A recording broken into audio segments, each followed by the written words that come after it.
اے پیغمبر، لوگ تم سے نئے چاند کے بارے میں دریافت کرتے ہیں کہ گھٹتا بڑھتا کیوں ہے۔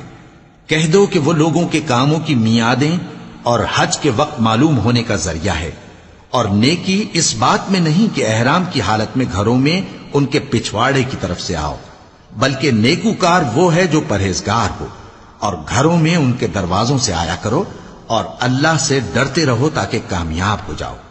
اور جو لوگ تم سے لڑتے ہیں تم بھی اللہ کی راہ میں ان سے لڑو، مگر زیادتی نہ کرنا، کہ اللہ زیادتی کرنے والوں کو دوست نہیں رکھتا۔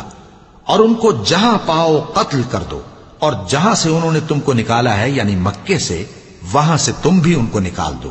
اور دین سے گمراہ کرنے کا فساد قتل و خونریزی سے کہیں بڑھ کر ہے۔ اور جب تک وہ تم سے مسجد حرام یعنی خانہ کعبہ کے پاس نہ لڑیں، تم بھی وہاں ان سے نہ لڑنا۔ ہاں، اگر وہ تم سے لڑیں تو تم ان کو قتل کر ڈالو، کافروں کی یہی سزا ہے۔ پھر اگر وہ باز آ جائیں تو اللہ بخشنے والا ہے، رحم کرنے والا ہے۔